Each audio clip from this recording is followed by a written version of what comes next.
जय गुरु जी संगत जी। वीडियो को लाइक कीजिए, चैनल को सब्सक्राइब कीजिए और बेल आइकन को प्रेस कर दीजिए ताकि आपको लेटेस्ट वीडियो की जानकारी अच्छे से मिले। जय गुरु जी संगत जी। गुरु जी का अनंतम अनंतम शुक्राना। गुरु जी के श्री चरणों में कोटि कोटि प्रणाम और गुरु जी की प्यारी प्यारी संगत को जय गुरु जी। संगत जी, हम सभी मनुष्य इस संसार रूपी कीचड़ में फंसे हुए हैं और फंसे होने के बावजूद भी हमारा मन दुनियावी चीजों में भटकता ही रहता है। इन सभी जकड़ों से मुक्ति दिलाने और अपने आप को इस संसार रूपी कीचड़ से निकालने के लिए ही हमें हमारे जीवन में गुरु की आवश्यकता होती है। और हम सभी बहुत ब्लेस्ड हैं कि हमें हमारे तारणहार हमारे प्यारे गुरुजी मिल चुके हैं। गुरुजी ने हमारा हाथ थाम लिया है, तो अब हमें चिंता करने की कोई आवश्यकता नहीं है, क्योंकि गुरुजी स्वयं अपनी संगत की चिंता रखते हैं कि किसको क्या आवश्यकता है। संगत जी, गुरु कृपा का अर्थ यह नहीं कि जीवन में कभी दुख ही नहीं आए। दुख में भी आप दुखी ना हो, वो घड़ी कब बीत जाए आपको पता ही ना चले, यही गुरु कृपा है। इस बात को हम सत्संग के अंत में एक कहानी के माध्यम से समझेंगे। आज के सत्संग भी आप ही के बीच से लिए हैं, जो बहुत ही सुंदर, बहुत प्यारे, बहुत महत्वपूर्ण है और ब्लेसिंग से भरे हुए हैं। आप सारे सत्संग अंत तक सुने और पूरा सुने। हम सत्संग शुरू करें उससे पहले आप सभी से हमेशा की तरह यही निवेदन है कि आप सभी अपने सत्संग सुंदर लिखावट में हिंदी में ईमेल आईडी और व्हाट्सएप पर शेयर करें, और अगर आप चाहें तो अपने सत्संग ईमेल आईडी और व्हाट्सएप पर टाइप भी कर सकते हैं। संगत जी, आज आप सबसे एक और रिक्वेस्ट करनी है कि आप लोग जो भी सत्संग शेयर कर रहे हैं वो प्लीज आप प्रॉपर और क्लियर राइटिंग में लिख करके दें। आप मैसेज की लैंग्वेज में यानी कि शॉर्ट फॉर्म में ना लिखें, क्योंकि सत्संग को समझने में और पढ़ने में प्रॉब्लम होती है। कृपया इन बातों का ध्यान रख के अपने सत्संग शेयर करें। चलिए संगत जी, आज के सत्संग शुरू करते हैं। आज का पहला सत्संग हम दिल्ली से प्रोमिला आंटी का सुनेंगे। ओम नमः शिवाय, शिव जी सदा सहाय। ओम नमः शिवाय, गुरु जी सदा सहाय। जय गुरु जी, शुक्राना गुरु जी, अनंतम अनंतम शुक्राना गुरु जी, पल पल शुक्राना, हर पल शुक्राना गुरु जी। जय गुरु जी, जय संगत जी। संगत जी, मेरा नाम प्रेमिला है और मैं दिल्ली में रहती हूँ। प्यारी संगत जी, ये मेरा पहला सत्संग है। गुरु जी, मुझसे लिखते समय यदि कोई गलती हो जाए तो क्षमा कीजिएगा। संगत जी, मुझे नहीं पता कि मैं गुरु जी से कब से जुड़ी हुई हूँ, क्योंकि जब भी मैंने माता रानी और शिव जी को याद करके कुछ अरदास की है तो हमेशा मेरी अरदास पूरी हुई है। गुरु जी के बारे में मैं कुछ भी नहीं जानती थी। पिछले साल मेरी भतीजी की शादी थी तो मेरी भाभी ने गुरु जी का सत्संग करवाया था। मैंने पहली बार सत्संग अटेंड किया था। उससे पहले मेरी भाभी गुरुजी के सत्संग सुनाती थी, मुझे भी थोड़ा बहुत बताती थी, लेकिन मैंने कभी इसमें रुचि नहीं ली। माफ करना गुरुजी। फिर मेरे घर के सामने रश्मि आंटी के घर सत्संग हुआ, वो मैंने अटेंड किया और फिर गुरुजी के कुछ सत्संग भी सुने। फिर रश्मि आंटी के घर अमृत वेला सत्संग हुआ, वहाँ भी मैं गई। इस प्रकार मेरी रुचि सत्संग में और गुरुजी के भजनों में बढ़ती गई। मैं फिर खूब सत्संग व भजन सुनने लगी। फिर गुरुजी के बड़े मंदिर जाकर दर्शन करने की लालसा हुई। इस बीच गुरुजी ने मुझे तितली रूप में दर्शन भी दिए। माफ करना संगत जी, मैं बताना भूल गई कि मेरी भाभी के घर सत्संग में गुरुजी के स्वरूप भी बांटे गए थे और मैं अंदर बैठी थी, जिस कारण मुझे स्वरूप नहीं मिल पाया। जब मैंने देखा कि सबके पास स्वरूप है तो मैंने उन आंटी जी को कहा कि मुझे भी गुरुजी की फोटो दे दो, तो उन्होंने बताया कि इसे फोटो नहीं स्वरूप कहते हैं। तो मैंने कहा माफ कीजिएगा, मुझे पता नहीं था। उस स्वरूप को मैंने अपने कमरे में टीवी के कोने पर लगा दिया। फिर रश्मि आंटी के घर से एक स्वरूप मिला। मुझे वो स्वरूप कुछ खास पसंद नहीं आया, क्योंकि उसमें गुरुजी का चेहरा सामने से दिखाई नहीं दे रहा था। मैंने घर आकर उसे अपनी अलमारी में रख दिया। फिर कुछ दिन बाद मैंने अलमारी खोली तो स्वरूप हाथ लगा।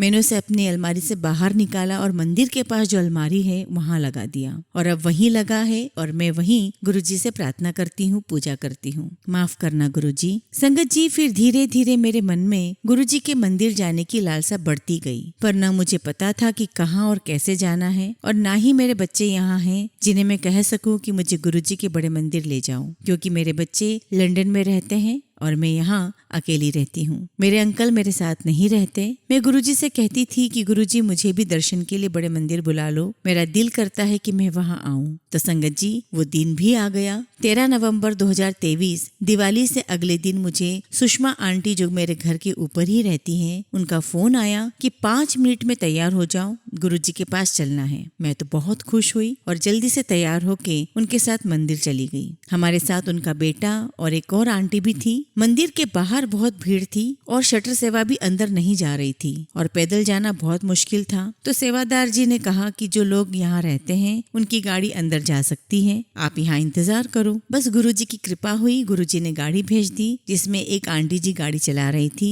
उन्होंने हमें बहुत आराम से मंदिर तक छोड़ दिया। फिर हम मंदिर जाने लगे तो गुरुजी के मंदिर के जाने से पहले जो सीढ़ियाँ हैं, जहाँ पर काम, क्रोध, लोभ, मोह, अहंकार को त्याग कर आना होता है। यह तो सुना हुआ था कि गुरुजी कहते हैं कि इन काम, क्रोध, लोभ, मोह और अहंकार को लांघ कर आओ, पर मुझे इन सीढ़ियों का ज्ञान नहीं था कि ये वही सीढ़ियां हैं। माफ करना गुरुजी। मैंने जैसे ही एक सीढ़ी को छूकर अपने माथे पर लगाया तो मेरे साथ में आई हुई आंटी जी ने मुझे मना कर दिया। मैंने कहा, क्यों? मंदिर में भी तो हम सीढ़ियों को ऐसे ही छूते हैं। तो आंटी जी ने बताया कि ये वही सीढ़ियां हैं जिन्हें लांघ कर गुरुजी के पास जाते हैं। माफ करना गुरुजी, मैं अनजान थी तो मैंने यह गलती कर दी। फिर हमने वहाँ प्रसाद लिया, जल प्रसाद भी लिया। मैंने वहाँ सेवादार जी से लोटा भी ब्लेस करवाया और दर्शन करके हम बाहर आए। बाहर आकर मैंने कहा कि मुझे गुरुजी का लॉकेट स्वरूप लेना है। तो हमारे साथ में जो आंटी जी हैं उन्होंने कहा, रुको मैं देखती हूँ, शायद मेरे पर्स में होगा। उनके पर्स में लॉकेट स्वरूप मिला और उन्होंने मुझे वह स्वरूप दे दिया। और फिर वापस आने के लिए भी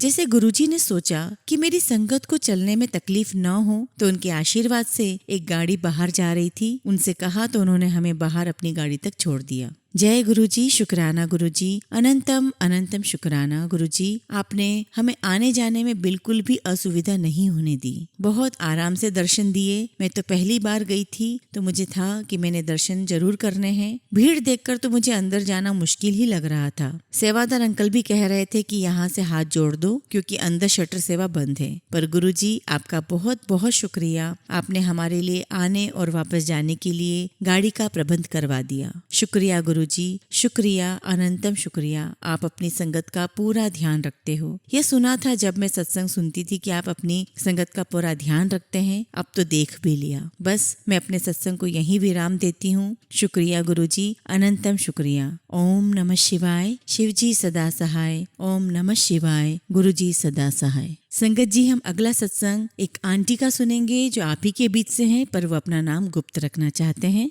जय गुरुजी, शुक्राना गुरुजी, अनंतम शुक्राना गुरुजी। ओम नमः शिवाय। शिवजी सदा सहाय। ओम नमः शिवाय। गुरुजी सदा सहाय। संगत जी, मैं पंजाब से हूँ। मैं और मेरी मम्मी फरवरी 2023 में गुरुजी से जुड़े हैं। मम्मी की किसी फ्रेंड के घर सत्संग था जो हमने अटेंड किया था। तब हमें गुरुजी के बारे में पता नहीं चला था। एकदम से कोई कनेक्शन तो फील नहीं हुआ। बस आउट ऑफ द रिस्पेक्ट हमने उनके आगे सिर झुका दिया और लंगर प्रसाद भी लिया। फिर उसके बाद हमें और सत्संग के इनविटेशंस आए जो हमने अटेंड किए। कुछ टाइम के बाद मम्मी की एक स्कूल फ्रेंड का उन्हें कॉल आया और उसने मम्मी को गुरुजी की महिमा के बारे में बताया। उन्होंने बताया कैसे उसके साथ चमत्कार हुए और रोजेस, बटरफ्लाईज के एक्सपीरियंसेस हुए। ये सब कुछ सुनने के बाद हमने भी सोचा कि हम भी ट्राई करें, क्या पता हमारी भी विशेष पूरी हो जाए। और यकीन मानिए संगत जी, जो कुछ भी हमने गुरुजी से छोटा मोटा मांगा प्रार्थना के माध्यम से, वो हमारा पूरा हुआ। फिर भी कनेक्शन इतना पक्का नहीं हुआ हमारा गुरुजी से।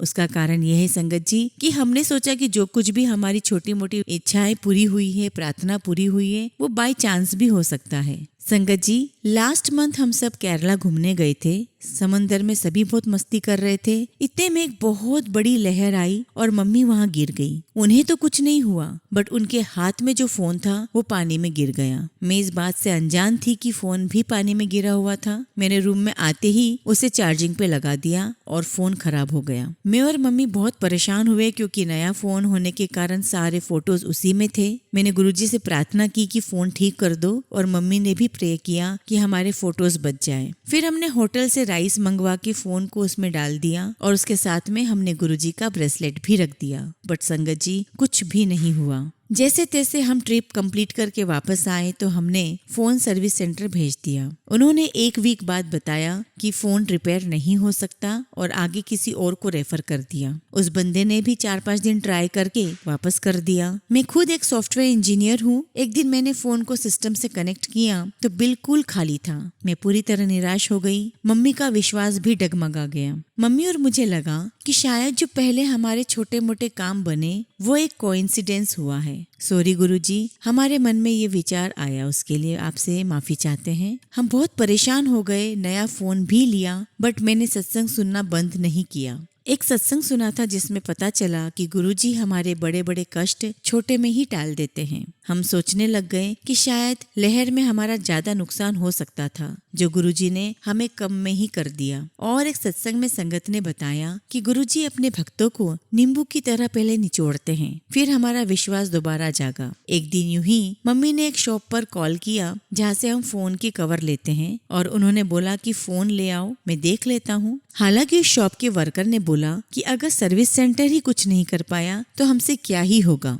हम फोन तो दे आए और अगले दिन कॉल आया कि फोन ठीक हो गया है। मुझे विश्वास ही नहीं हुआ, पर मम्मी ने बोला कि ज्यादा खुश मत हो सकता है कि उन्होंने फोन ऑन करके दे दिया हो और कुछ डेटा नहीं बचा हो। परंतु संगत जी, जब हम अगले दिन फोन लेने गए, मुझे विश्वास ही नहीं हुआ। फोन बिल्कुल ठीक हो गया और सारे के सारे फोटोज और डेटास सब बच गए थे। ये किसी चमत्कार से कम नहीं था हमारे लिए। थैंक यू गुरुजी, अनंतम शुक्राना गुरुजी। संगत जी, अगला सत्संग भी हम आप ही के बीच से एक आंटी का लेंगे। वे भी अपना नाम गुप्त रखना चाहते हैं। जय गुरुजी। मैं गुरुजी से जनवरी 2023 में जुड़ी थी और जिस दिन मैंने पहला सत्संग अटेंड किया था, उस दिन मुझे ऐसा लगा जैसे मुझे अपने जीवन का खोया हुआ हिस्सा मिल गया हो और मैं एकदम कंप्लीट फील कर रही थी। धीरे धीरे गुरुजी के बारे में और जाना, सोशल मीडिया से भी बहुत कुछ जाना, लेकिन मई जून तक गुरुजी ने बहुत परीक्षा ली, बहुत कष्ट देखे, लेकिन गुरुजी से भरोसा कभी नहीं हटा। बस मैं गुरुजी से यही अरदास करती थी कि मुझे भी गुरुजी सत्संग में बुलाए। लेकिन फिर जुलाई या सितंबर से गुरुजी ने अपने पास सत्संग में बुलाना शुरू किया। मैंने बहुत सत्संग अटेंड किए और तब गुरुजी ने मेरा जीवन ही बदल दिया। दिवाली पर गुरुजी ने दिवाली महासत्संग में सेवा करने का मौका भी दिया। बहुत बहुत शुक्राना गुरुजी।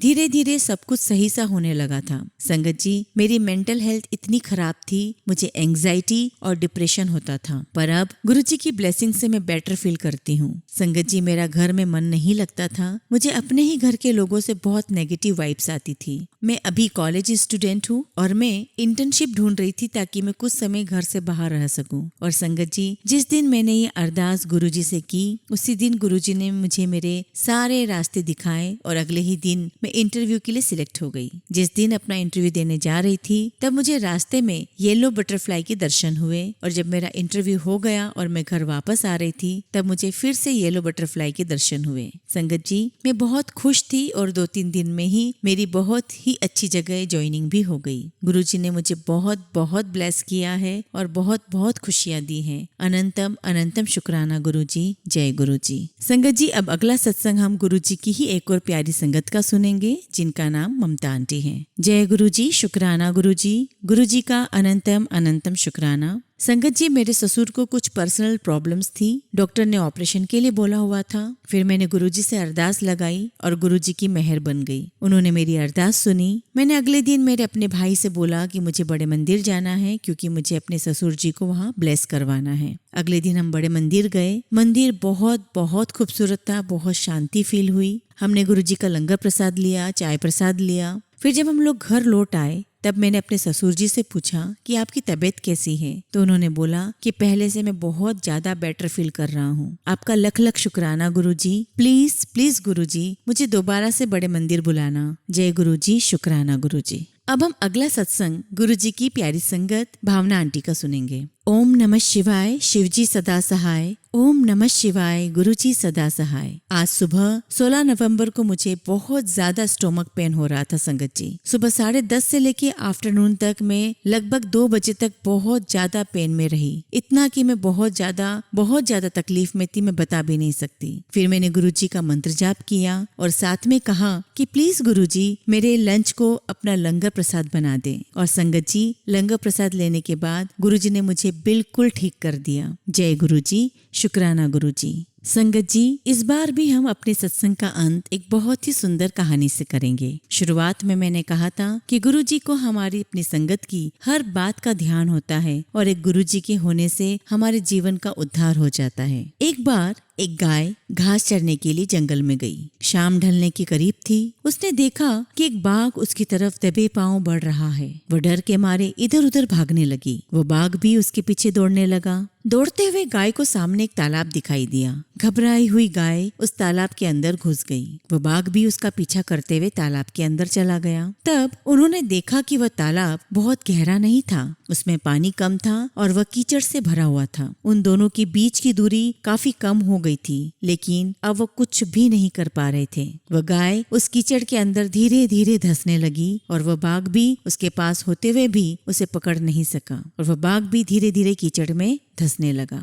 दोनों भी करीब करीब गले तक उस कीचड़ के अंदर फंस गए। दोनों हिल भी नहीं पा रहे थे। गाय के करीब होने के बावजूद वह बाघ उसे पकड़ नहीं पा रहा था। थोड़ी देर बाद गाय ने उस बाघ से पूछा कि क्या तुम्हारा कोई गुरु या मालिक है? बाघ ने घुर्राते हुए कहा, मैं तो जंगल का राजा हूँ, मेरा कोई मालिक नहीं, मैं खुद ही जंगल का मालिक हूँ। गाय ने कहा, लेकिन तुम्हारे उस शक्ति का यहाँ पर क्या उपयोग है? उस बाघ ने कहा, तुम भी तो फंस गई हो और मरने के करीब हो, तुम्हारी भी तो हालत मेरी जैसी है। गाय ने मुस्कुराते हुए कहा, बिल्कुल नहीं, मेरा मालिक जब शाम को घर आएगा और मुझे वहाँ नहीं पाएगा तो वो ढूंढते हुए यहाँ जरूर आएगा और मुझे इस कीचड़ से निकालकर अपने घर ले जाएगा। तुम्हें कौन ले जाएगा? और थोड़ी देर में सच में ही एक आदमी वहां पर आया और गाय को कीचड़ से निकालकर अपने घर ले गया। जाते समय गाय और उसका मालिक दोनों एक दूसरे की तरफ कृतज्ञता से एक दूसरे की तरफ देख रहे थे। वे चाहते हुए भी उस बाघ को कीचड़ से नहीं निकाल सकते थे क्योंकि उनकी जान के लिए वह खतरा था। संगत जी, यहाँ गाय का तात्पर्य अपने गुरु के प्रति समर्पित हृदय से है और एक बाघ अहंकारी मन से है और वह मालिक हमारे सदगुरु का प्रतीक है और ये कीचड़ संसार का प्रतीक है। संगत जी, जिस प्रकार से हम सभी कीचड़ रूपी संसार में फंसे हुए हैं, उसमें से हमें सिर्फ और सिर्फ हमारे सदगुरु ही बाहर निकाल सकते हैं। उन्हें अपने संगत का, अपने बच्चों का, अपने भक्तों का सब कुछ पता होता है। इसलिए हम सबके जीवन में एक सदगुरु का होना बहुत आवश्यक है। जय गुरु जी, शुक्राना गुरु जी।